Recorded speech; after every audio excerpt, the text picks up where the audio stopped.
Today, hi everyone. Thank you so much for being here and joining us today for this great panel, Nature and Climate, Safeguarding the Trees of Life and Uniting the Climate and Biodiversity Agendas. I think we're all here because not only do we have probably a love for nature and biodiversity, but we also recognize that we cannot solve the climate crisis and prevent climate catastrophe without also resolving the biodiversity crisis that we face by restoring and protecting nature. One of the hugely important players in that is forests, of course.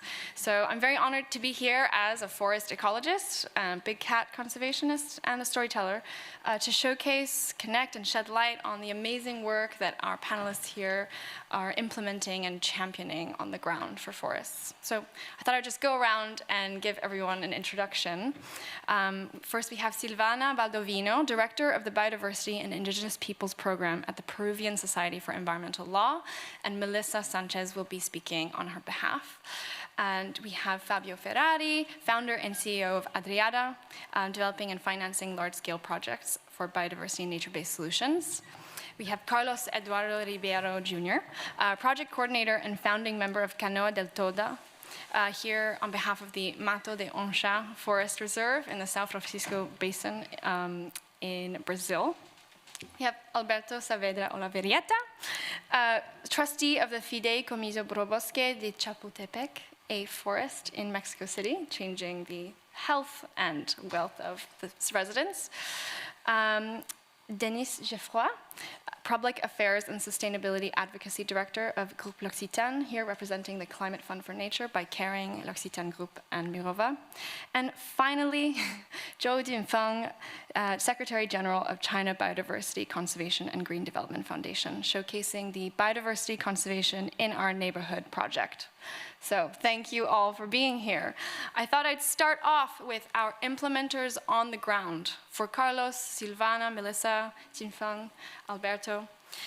Following COP15 and the Kunming-Montreal GBF framework being adopted, combating biodiversity loss and restoring ecosystems, and of course protecting the rights of indigenous people, you're implementing these projects on the ground. How has the GBF changed and supported perhaps what you're doing? But could you also take turns highlighting how what you're doing on the ground is aligning with this global and international framework and how it fits into this global puzzle? Melissa, do you want to start us off? Hello, everyone. Thank you. I will speak on behalf of Silvana, as you mentioned, and the commitment made show the urgent need to conserve and protect more areas, as well as restore degraded ecosystems, whether terrestrial or marine. Also, it shows the need to change our consumption patterns, the use of plastic and chemical pollution, which bring us to think about the need for a more harmonious contact with nature that in many cases turn to its recognition and respect. It's essential then to recognize and value the indigenous people's ancestral knowledge, to demonstrate its importance, as well as the right to manage their territory and its natural resources, which represent a way of life, of course. The project presented by us, by SPDA, responds to a comprehensive strategy that includes demonstrating the need to link cultural heritage with natural heritage and its actors in the conservation and protection of biodiversity, facing, of course, climate change and its impacts. The strategy seeks to provide legal security to their territories as a focal point of protection and as an access for the conservation of their natural resources, to protect ancestral knowledge and to strengthen themselves as actors capable of developing defense mechanisms in equality and equity of conditions. The strategy is based on the development of three thematic lines which share the defense and revaluation of collective rights as a conductor. The first and most important one consists of the search for legal security of indigenous territories, which in the Peruvian case is something that for a long time has not been a priority, generating a series of conflicts due to the overlapping of rights and producing a series of social conflicts over territory and natural resources, which in several cases has ended with the death of indigenous leaders. The second thematic line is based on the revaluation of the role of indigenous people as main actors in the conservation and protection of biodiversity, highlighting their ancestral knowledge for the protection of natural heritage and how their vision turns out to be a key element facing the climate crisis. Finally, the third line consists on generating mechanisms and conditions to work together with indigenous peoples as partners, not as beneficiaries, seeking to strengthen technical, legal, and even administrative skills and to share responsibilities, generating leadership and spokespersons for the transmissions of messages from their own experiences. With this, we seek to improve their living conditions and to reduce situations of poverty. The strategy we present is flexible and of joint and participatory construction with 5 Amazonian indigenous organizations in Peru. We hope to continue improving in order to keep building a more inclusive and intercultural country. One of the main challenges to implement this strategy always turns out to be the prioritization of the granting of rights of indigenous people from our own authority, which is linked to the allocation of funds to this matter. Another factor is that is quite difficult to overcome is the valorization of our culture. Interculturality is still something distant, and it's a challenge that we face as a country. Thank you. Thank you for sharing, Melissa. I think what's really great to see around the table here is that everyone's efforts in biodiversity are also deeply rooted in social considerations. And I want to just throw it to Carlos as something. You're preserving both cultural heritage as well as biodiversity in your project. Okay, thank you. So the first thing you have to think, we are here to talk on the basis of a real world, not the official one. Okay? So in my region, in the semi-arid of the northeast of Brazil, we have about 28 million people living there without any strategic policy, public policy to understand and to live under the climatic crisis. So the official story in our country is completely different from the reality you have there. So we are in the São Francisco River, but people close to us in the Reserva Mato da Onça, about 1 kilometer from the water, they don't have water to drink. They don't have water to wash their hands for the school, for the children, okay? So if you, in our country, if you want to make something on an environmental basis, you don't have to wait for the government. You have to take your hands and go ahead. Many years ago, I read it I was young in Cabo Frio, which is my place of origin, close to Rio de Janeiro. And it was an article about old hippies in Costa Rica. And they said, if you want to make something for the environment, take your friends, buy land, if it is very degraded, and go ahead. Make the first fences and go ahead. It's for our life, and we won't see the results. That's true. So in the Reserva Mato da Onça, we started in 2014, so next year will be 10 years. And it was a degraded area, close in the border of the river São Francisco, but now we have the fauna coming back as the best bioindicator of a good result. So, you know, every plant, we planted about 30,000 species in the area. It's a small area, 45 hectares, it's not too much. But you know, every plant, so every day we follow how they are, the feelings. So what you can say, that it's not easy in Brazil because local governments of the counties, the states, even federal, they look us as enemies because we don't like development, you know, but it's completely different. Because we are making things for the next 100 years. That's the problem in our country. They never thought in how to build a nation, not a government for 4, 5, 7 years. So, of course, we have 4 years of a complete desperation situation in Brazil, but we cannot forget that 20 years ago, the same position have now in the government. They planted a lot of dams in Amazonia, and Amazonia alone won't save the planet. All ecosystems are fundamental. all rivers are fundamental. All people are fundamental. And all biomes are fundamental too. So the story of to sell Amazonia, of the last hope in Earth, it's a lie. It's a lie.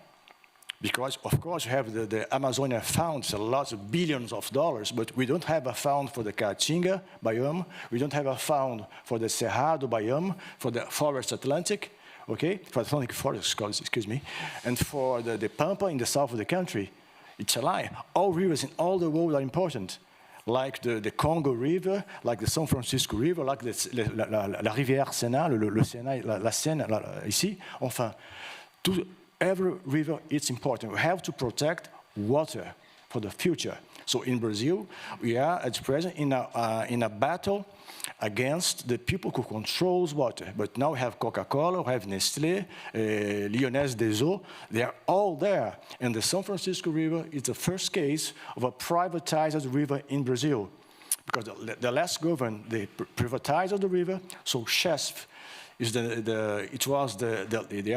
they produce electricity. So we export a pattern of life for the south of the country, and what we have in change, poorness. So I'd like to invite everybody here to think that you have to think for the future to save all biomes, not only Amazonia, all biomes all around the world, all rivers, all bays, all oceans, and all people too. So in the Reserva Amazônia, it's a very, very small project, only 45 hectares, but we are trying to make a DNA bank for the species for the future. It's the only way.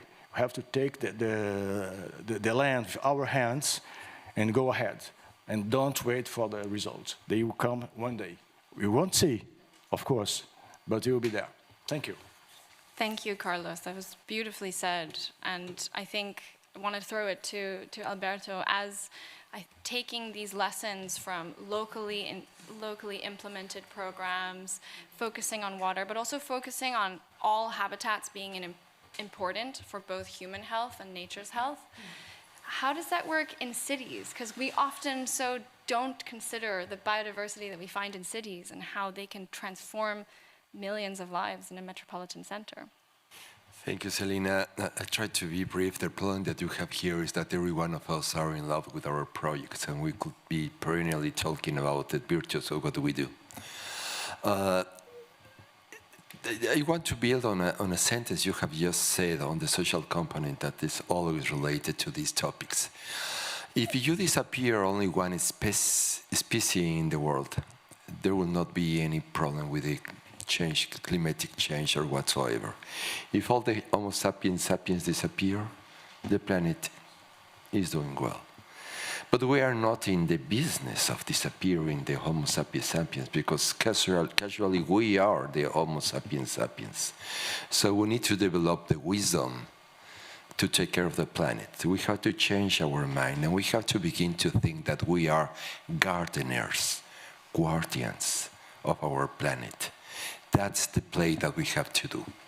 Now imagine an agglomeration of 22, 23 million people gather all together, packed together. How is that we are going to keep a living place among 22, 23 million people, taking care of the water, which is essential for life, but also taking care of the biodiversity. Those specimens who are the owners of that space, who lived there for centuries before human beings appear in the Mexico City Valley, that actually are the owners of the resources, and the others that migrate. We receive birds that come every year from Canada. We receive butterflies that make all the flight from Canada to Mexico. No, it's 5 generations of butterflies coming down so that they could settle and enjoy the tropical lands, and then in the autumn they return to Canada. You see the beautiful? There are no borders when you talk with Mother Nature. So we have this wonderful park. Is 866 hectares divided in 4 sections. For those who are French or know well French, it's a little bit like the size of the Bois de Boulogne, here in the Paris area. And what we are trying is to keep the biodiversity of this park. This park exists before the Europeans came into Mexico. It was built by the indigenous people 8 centuries ago because of the virtue of the place. Mexico City used to be a system of lakes. Half of them were salty, half of them were sweet water. So this is in the side of the sweet water. What's the reason it's so important? In this area, we are trying to convey a form of governance that includes, of course, the public sector. They have a main duty to the citizens. There is a council of relevant citizens, academicians, people that represent the social groups, the indigenous people, that have to make an opinion on any project in the park. And of course, the non-governmental organizations, as we are, that we also go and gather, try to get additional resources in addition to those available in the public sector for the enhancement, the rehabilitation, the maintenance of this wonderful park. And that's our model. We are bringing here a technology that permits us to make an evaluation of the benefits that a park, a urban park, you could make it in economical terms. But don't forget something. An urban park is the most democratic and integrational space in a city because rich and poor could be there together, could enjoy together, could play together, could discover together that they share that space and that they are the same human beings that should be gardeners of our planet and gardeners of our city. Thank you. That was very beautifully said, Alberto. There's a trend of local, of water, but I think also of a real need for philosophical change about how we see ourselves in the ecosystem. And also perhaps our governance structures, like taking example from Indigenous governance, and you were mentioning having long-term plans. I'd love to take it over to Jinfeng, where you come from a country where there is a 100-year plan. And how does that work in terms of your local and community-based work? Yeah, I would like to start with COP15. Before COP15, I wrote to CBD, asked them to use eco-civilization as the theme. At the very beginning, many people do not understand, but finally they accept as the theme. The reason is we understand the biodiversity issue will not change or get better without the total change, the civilization change. And first we think people's participation is the key. And biodiversity conservation in our neighborhood is the key. The endangered species, the protected area are far from good enough. I would like to give a story of our project. In China, we have a state protected area in Inner Mongolia to protect a special bird called the great bustard. That bird is the heaviest flying bird, and in the whole world, they only left a few hundreds of them because they are big, so it's hard to survive. And although we have the state protected area, special area for the birds, but the number still drop down very fast because during the winter, those birds migrate to the south. After they fly up, they do not know where is the state protected area. They just landed at the ordinary places like Yellow River Bank. And since it's heaviest, it's slow, so local people starting to hunt them. They cannot survive that way further. In 2016, April 17th, local volunteers found the case and tried to talk to local authority to protect them. But local authority says it's none of your business. And it's not state protected area. We can do nothing. We can't do anything about it. And then they come back to me, and within one day, we issued the certificate. We named it China Great Bastard Conservation Area. We give them certificate, we give them document, we support the local volunteers to start the first community conservation area. And after they get my documents, they started to talk to the police, to the local governments. It works. And from that day, we set 200 community conservation area over China to protect many species, migratory species. And starting that day till today, the number from few hundreds to few thousands, now it's all the way up. And that is the biodiversity conservation in our neighborhood. Another story I would like to mention is Chinese beekeeper keeps Italian bees because Italian bees produce more honey, get more money for the farmers. So the Chinese bee are endangered, are in the red list now.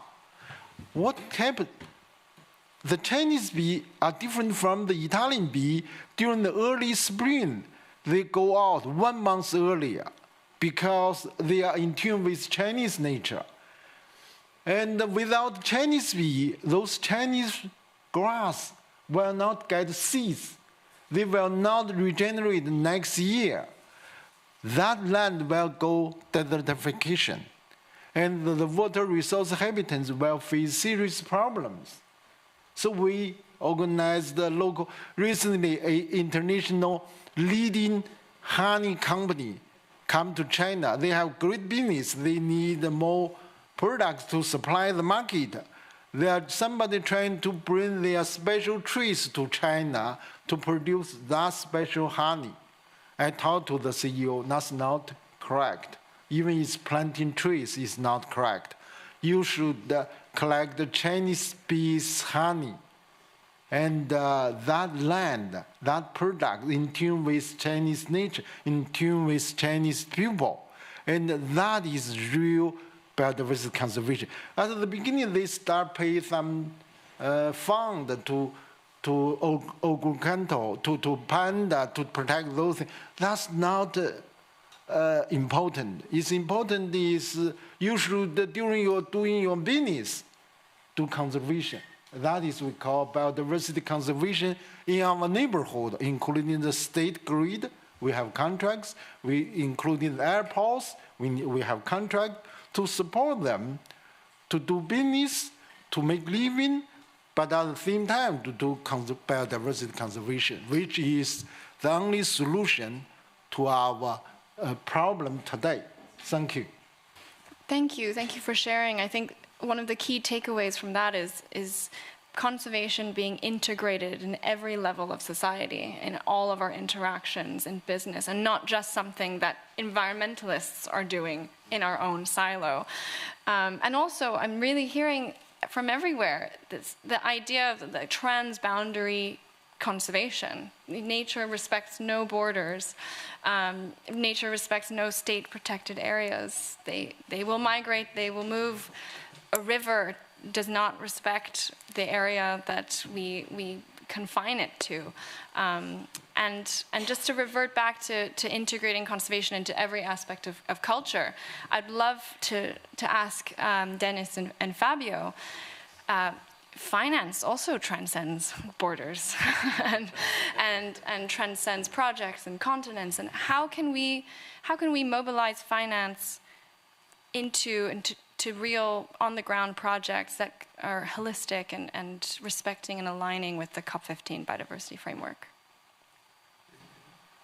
Yeah, so what's the role of finance, you're asking, and what's the role of business and companies, right?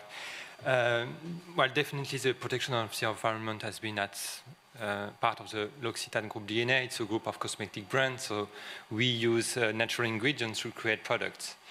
And 3 years ago, we set ourselves a nature-positive ambition with two legs. The first leg is minimizing our environmental impact within our activities. And we don't want to be a contributor, a driver of the degradation of nature when we are operating. And the second leg is to contribute to the conservation of nature beyond our value chain. But to do that, to deliver our nature positive ambition, we can't act alone. We need to work and engage with all the stakeholders. And I'm very happy to be here today, surrounded by many project developers and people representing of local communities that are acting for nature on the ground. So what we can do collectively as a business is to not only minimize our impact, but also to finance some projects. And this is where the Climate Fund for Nature comes into play. It's a 300 million fund created together with Caring, with Mirova, and we was recently joined by Unibail, and it's open to corporates that are very strong net zero ambition, very strong commitment to protect nature, to develop some new model of capital, right? The idea is really to provide long-term and non-speculative capital for project developer to develop project of conservation of primary forest, to develop project of restoration of degraded ecosystem, land, mangrove, and so on. So this is what we call nature-based solution. You mentioned COP15, and we definitely think that it's a way forward because we are lacking money, and the best way is to maximize our impact is to finance projects that will have benefit not only for climate, for biodiversity, but also very, very strong social component. And this is really a lens we are adopting when we are selecting projects, looking as well as the role of women who are driving the change on the ground. So the objective is really to finance nature solution at scale, being part of the financial effort that was adopted during the global in the global biodiversity framework. We definitely think that nature is critical to fulfill the Paris Agreement.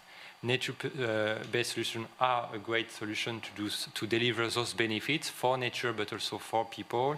And as a company, we really think that we need not only, of course, to reduce our impact, but also to finance this kind of project because this is our responsibility, and we are part of the living world, part of the economic world, and this is our contribution.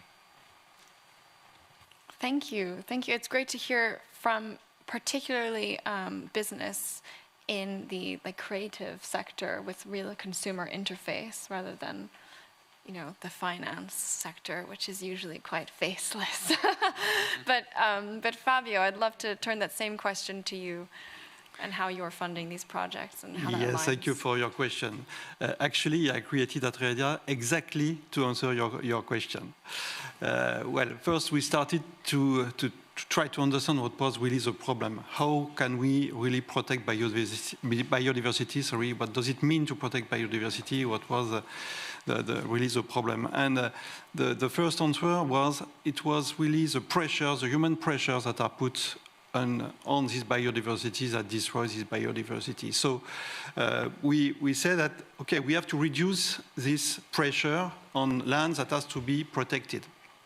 And we focused on lands where there was the most, let's say, the highest capital of biodiversity. And you said it was forest, and yes, forests are one of the best. They are not the only one, but they are one of the best. The second thing that we've done is to find a new business model around that. And for me, if you stay at, let's say, the public funding to protect biodiversity, you're able to protect something like 20% of things that has to be done, but you're lacking 80%. So definitely we need to find this flow of money coming from the private sector to protect this biodiversity. And today there is one flow of money that is existing, and it's coming from carbon credits, from the carbon market. So one way to finance this protection is to use this flow of money, but as it has been said, you have to do it in a synchronous way, working on three pillars.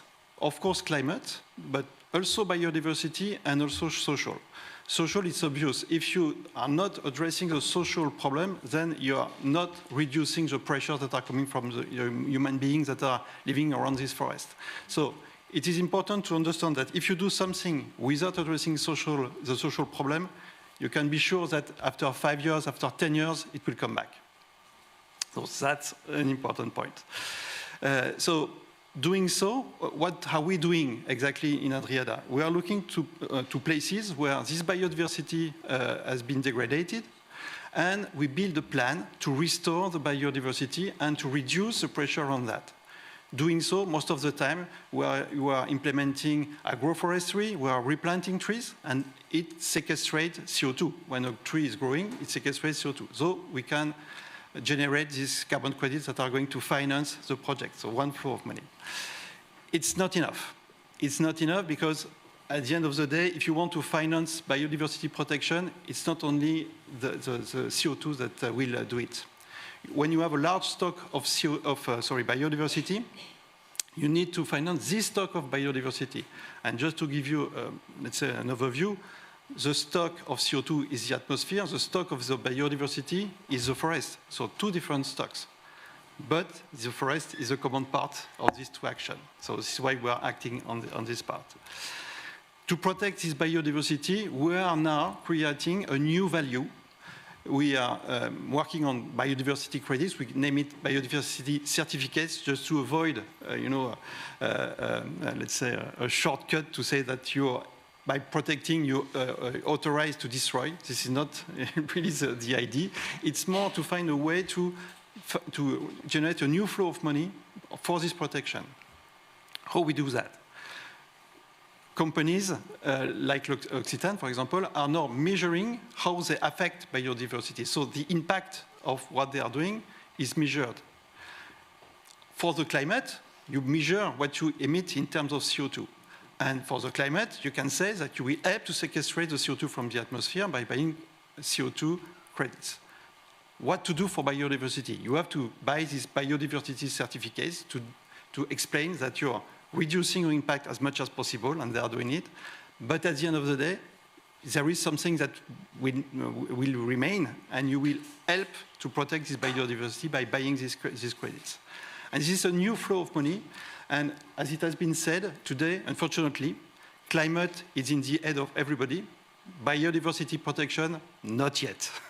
So the social pressure is not yet enough strong to have something coming. But the good news is that for the companies, it's obvious that if they destroy the biodiversity, they will lack of inputs. They will lack of the products that they need to work.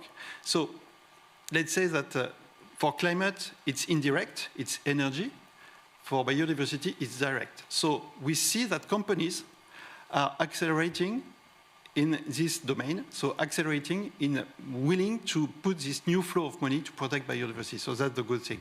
So you see, to conclude, we need this flow of money, and we need a clear business model to support it, and definitely we'll make it. Thank you.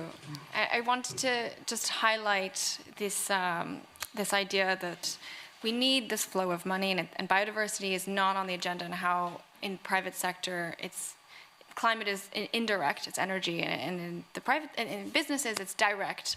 But obviously, I mean, and it has been at the forefront of the minds of local communities and indigenous people, since the dawn of the Industrial Revolution, because their livelihoods have been threatened on a daily basis.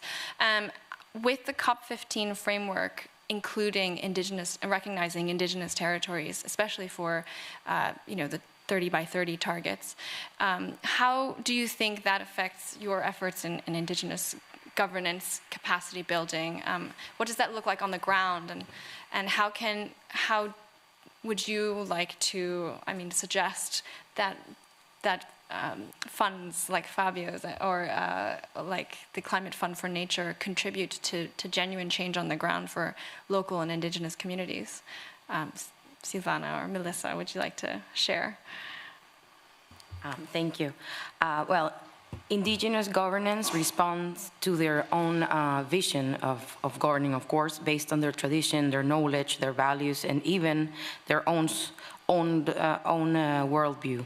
It is also linked to autonomy in making decisions and determining their plans and ways of life. In indigenous governance, the link between people and their territories plays a main role with the way they manage and use it, and how they live off the land, and how they maintain a particular link with nature and biodiversity.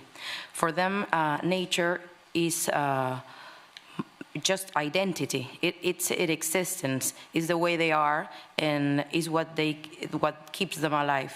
They manage basic crop schemes, food cycles, use of medical plants, water productions, among many processes of resource management.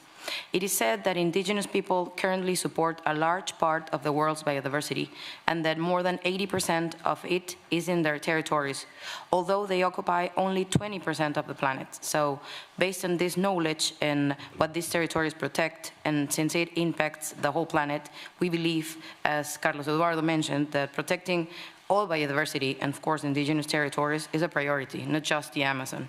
The need for the involvement and prioritization of indigenous peoples can be assumed from different perspectives, from their contribution as forest protectors, from their knowledge, the use of the conservation of natural resources, or from the evidence that exists on how they adapt or mitigate the effects of climate change through generations. The connection indigenous peoples have with the nature teaches us the need to involve more in the defense of their territories as a whole.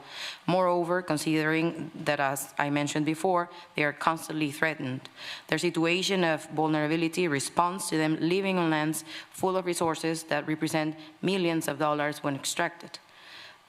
In the Peruvian case, there are several indigenous leaders murdered for protecting their territories from illegal activities, such as mining or illegal logging. The state don't give them enough protection. They are not enough of its presence or the resources needed to do so. The strengthening of indigenous peoples and their leadership through these projects we're implementing will prove to be suitable mechanisms to continue strengthening their actions and protecting their rights and their lands. And of course, that means biodiversity in general, right? Thank you. Thank you. Just to bounce off of that as well, for Carlos and for Alberto, you're talking about governance and how their rights are not respected and they don't have the support that they need, whether that's in enforcement or protection from the governments. And you mentioned earlier you don't need the support of the government, you just need to move fast and get your hands dirty and hands in the soil. But I'd love to hear more about how you navigate working in this sector when there are political divisions and when there isn't necessarily the political willpower to support your projects. Okay. First, as I said before, we don't wait governments. I remember many years ago in Cabo Frio, I didn't blow up pipelines, but when I was 12, maybe 13, I destroyed a lot of condos, housing constructions in our region because they are destroying completely the mangrove, etc., etc. We are so happy. This band of guys and girls, and by night, destroying those housing construction over our land. But the next day, it was up again. That's it.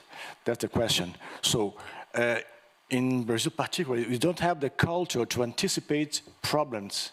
We have to find a solution for the disaster this now created. So the question of Libya a few weeks ago is exactly the same case, maybe, or we will have one day in the San Francisco, in the lower stretch of the San Francisco. So, as we have no communication, no discussion with local, state, and federal government there in Brazil, of course, that's our case, particular case, lawsuits is the only way, lawsuits. So we have to be prepared, understand perfectly the question, the problem, get the best information, knowledge, and have good lawyers, friend of us, because we have there, good lawyers, and go ahead with no fear. And we must be creative too. because we don't, the question, as I mentioned before, have the real world, the reality, is not the official one. So in our country, you have justice, which is controlled by white people, rich people, so they don't know nothing about this peripheral zone, this marginal zone where we live. It's the poorest region of the country. So justice would never, never, never understand how we can, what we feel there. No? So we must be creative, we must be resilient, of course, and understand that this kind of the work we are trying to do, I insist, we won't see the results, and that's the difficulty we have to when we discuss with small communities, because but we won't see the results. No, but maybe your children, or maybe the next generations. That's the only way.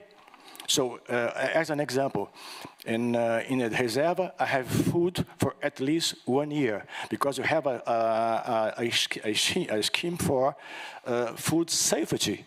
Because in the next years, we won't be able to work under the sun. Every day, we are looking for the insects, they are dying. And people like us, we can't walk anymore under the sun. So hot it is. And for the first time in 20 years, I'm sleeping in the night with ventilator, with fans. We didn't have it before, but in our house, we have about 2 or 3 degrees less than the neighbors. But that's it. So in the future, I am very, it's not be pessimistic, it's be realistic. I understand that we be prepared for the worst. And as Mia Motley made a nice speech yesterday in La Mairie, and when she said that in '61, in Barbuda, it was a law that considered black people were not people, beings. Okay, that's it. We are at the worst period, maybe in the world, but maybe one day, but not for me, maybe not for us in this room, we'll have a change. That's the only way. Because in the Reserva Mata da Onça, it was declared as a perpetual zone, because it's a legal zone. So when I sold my home, I bought the land. Our organization makes the management, but it's for life. Even if Selena buys the lands, she can't make anything there. She must protect. That's the way. So that's it. Maybe in 100 years, will be our children, the grandchildren will be the result. Thank you. Thank you. I think just to highlight, we're all living off of the benefits of our ancestors, truly. But Alberto, please. I would like to change a little bit the color of the discussion, if you allow me. I'm a little bit more optimistic. I'm the hope guy. And I do believe that the discussion is not well suited when we have this, when we handle these topics. And I will explain the Mexican perspective of this. The point is that maybe in the West world, in the Western part of the world, what we call the West, it seems that the discussion is based on a thought model, maybe based on the guiltiness of the American people, on how they managed their native indigenous people in the 19th century. And that's not a worldwide model. I don't think that we should think about these native people like they or them and the others. That's not the right approach. In Mexico, we think that we are us. There is not they and the others. We are all Mexicans. We have a common ground. So they are part of the Mexican nation, as all the others who live there. All the others, we were born there. I'm native of Mexico, just as my brother the Aztec, or my brother the Mayan, or my brother the Huichol. The fact that we have different cosmovisions of the universe doesn't imply that we are not Mexicans, that we do not share the same space and time, and that we, as said, are gardeners of the same garden. So I am enriched by the fact that my brother from the Mayan, or my brother, which is a Nahuatl man, and myself think with different visions of this universe. But we are not losing, we are gaining, because we can collaborate together with our cultures, our traditions, our knowledge, our love of the land. And then we begin to mix together. Because the native indigenous people are not museum static people. They are living things. Their culture continues to grow, to evolve. Their culture is influenced by what I do, as well as my understanding of the world and the universe is affected by how my brother thinks and perceives the universe and the world. That's why our country is so wonderful. We consider ourselves to be a land of mestiçage. Nous sommes métis. Everybody is mixed. And if you have the blood of any Mexican, even the natives, we are mixed. We are proud. We say that we are, the bronze blood of the world, because we have the European component, but we have the Indo-American component, and we have also blood from Africa. So we are like the mix du planète. No? Everybody is welcome in a nation like me. No?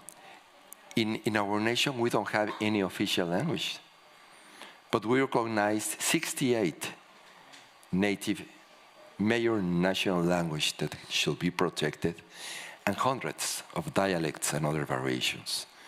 The Nahuatl is talked today by more than 15 million people there. The Mayan, maybe around 8, 9 million people speak perfect Mayan. But everything in Mexico is mixed. If you go to the southeast part of the country, mainly populated by Métis and Mayan people, mixed one like me and Mayan, and you hear they are Spanish, sometimes I need a translator. There are so many Mayan words in how they speak, but I do not notice. I'm from the central part of the country. My friends from Peru will hear me and will hear many words because I use many Nahuatlaca and Otomi words. I don't notice. We are mixed culturally. We have been mixing for 5 centuries, and that's the strength of the country. So when we deal on that, you have to change. Never think again that they and are different. It's we, the people of the land, and we have to work together. How do you feel the world, my sister? I will show you how is that. We will create a dialogue, and we will find always a common solution created together. How do you handle the motherland? How would like to see the motherland? And the motherland is this planet, Gaia, which is the mother of all of us. So always think of these Native Americans as us, never as something that is external to you or to your conscience. Thank you. Thank you so much, Alberto, for that beautiful, beautiful speech. As someone who is mixed myself, a mix of Europe and of China, it's a beautiful story, and to just highlight transboundary conservation and how the challenge that we're facing, the existential challenge that we're facing, truly does not respect borders, does not respect cultures. It's something that all of us very beautifully around this table are all here to do. I'm just very mindful of time. We have 10 minutes left, and I wanted to open to questions from the audience, if anyone had any. Yes, over here. We have a microphone coming to you.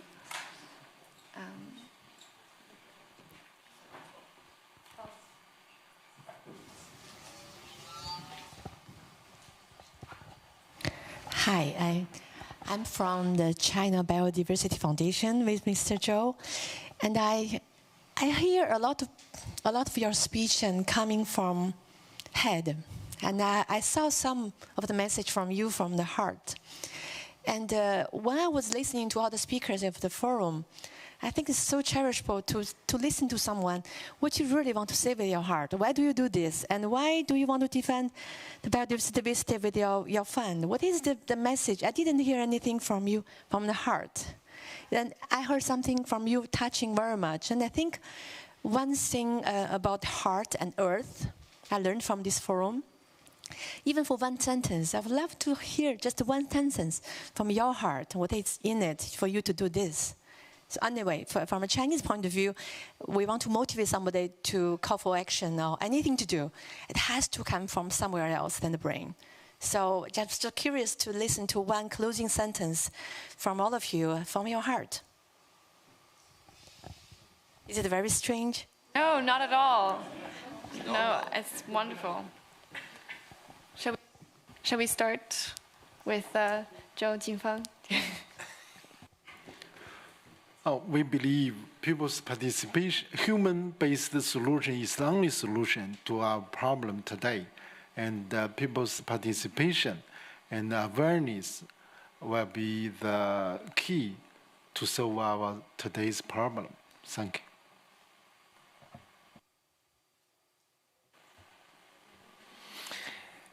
I think it's a difficult question, to answer in such area. But thank you for your question.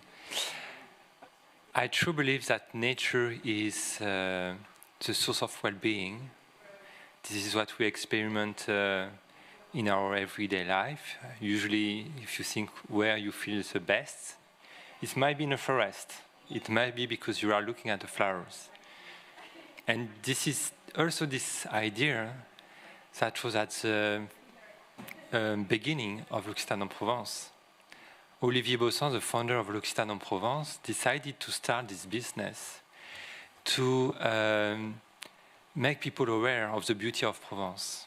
And this is still what is at the source of our activity and what motivates L'Occitane en Provence to protect nature in Provence, but also all over the world.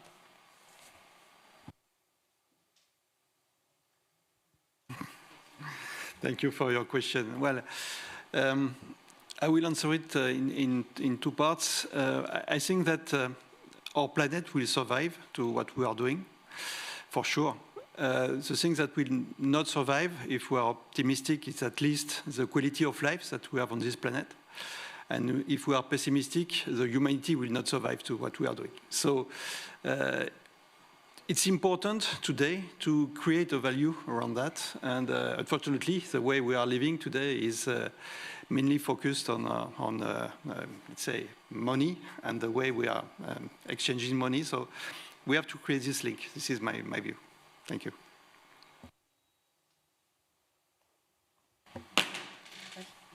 Thanks. Well, I believe it's a matter of perspective, first of all, and from all our hearts, I guess, what we think and what we believe and why we're here is because we want an intercultural world, not only, well, me, my country, which is a fight, an everyday fight, but we would like to have here indigenous people talking for themselves. I'm speaking on behalf of people that I don't belong to. I mean, I'm not part of their community. I'm just a speaker. And I come here with their message, but it would be nice in the following years to maybe have them speaking for themselves in their own language and being translated. And that's the way we express ourselves better, right? I'm speaking on behalf of Silvana because Spanish is a limitation now. Imagine if we come here with indigenous people that speak Harambuk or any other language. We have 55 languages. So that's what I believe in, that maybe next year or the following years you have here them, the original leaders from our countries speaking and telling you their stories in their own words and with their own hearts. Thank you.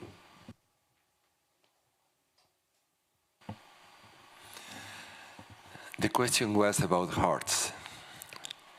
My heart is beating right now. Can my heart beat without your hearts beating? No. Can my heart beat without the biodiversity that surrounds the planet? No. Can my heart beat if the heart of the planet is dead? No. How many species are able to be aware that they do exist? Descartes said that. I think, ergo, I exist. Maybe we don't exist. Maybe it doesn't matter. We believe that we exist. Let's play with that. If I exist, you exist. If you exist, the biodiversity exists. If the biodiversity exists, there is a planet which is alive and exists. Why don't we put our tone, our life, our vibration, according to the vibration of the heart of the planet? The planet has never submitted to me a financial statement. But every day it gives me the sun.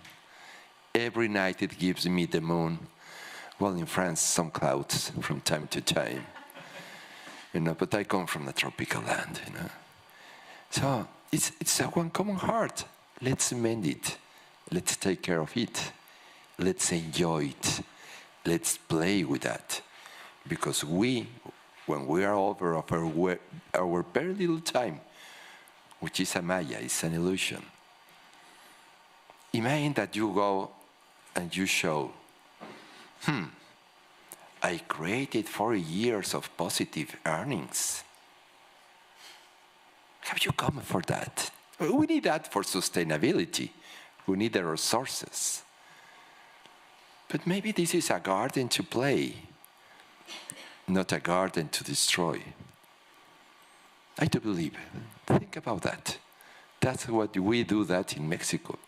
We don't want to be the richest nation of the world. We don't have enemies. We like to play. We like to love. It's in our nature. Everywhere that you go in a conference and you find the Brazilians and the Mexicans, they will say they know how to party.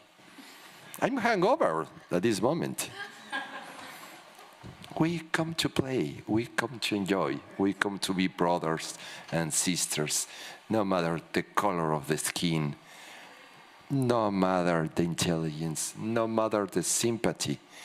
We have to be empathetic with the planet. That's what we do this.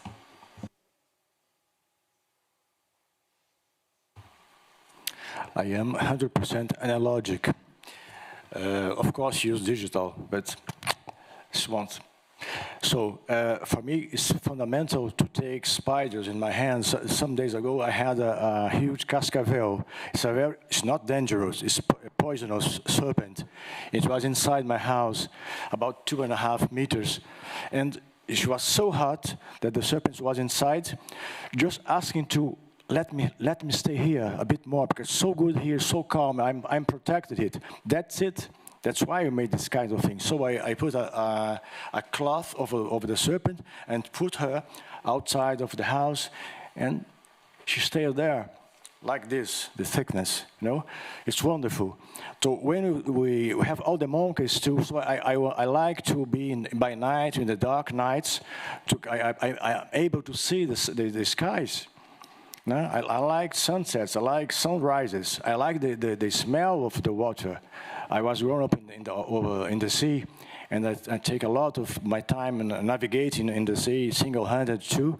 And I have to move to the river. I discovered the fresh water, and it's wonderful too. It's another kind of life, but it's fundamental. That's why I believe we must do this kind of things. Okay? Thank you. Thank you, everyone, so much for this incredibly beautiful, I would say, beautiful talk. It took a direction that I didn't think would happen at Paris Peace Forum, but it's exactly where I wanted it to go. For me personally, you mentioned being mixed. I have lived in 4 or 5 different countries. I speak 4 or 5 different languages. I'm from so many different cultures. And the one place that I know is home, is in nature, is in the forest. And I think there is nothing more beautiful, and this is from my years as a wildlife photographer, there's nothing more beautiful than standing in a forest and feeling the song shake your body. And there is nothing more incredible than sharing a moment of mutual recognition with another being. A human being, a flower, a spider, a snake, a bird. You know, there's nothing more beautiful than sharing that moment of recognizing each other's consciousness and agency and place in the world. And that's why I'm very glad to share that all with you around this table and to recognize and showcase all of your incredible work. And thank you so much for bringing it to the Paris Peace Forum. And I hope that coming here has done something for you and your work, and that you can take on and move forward in life. Thank you so much, everyone.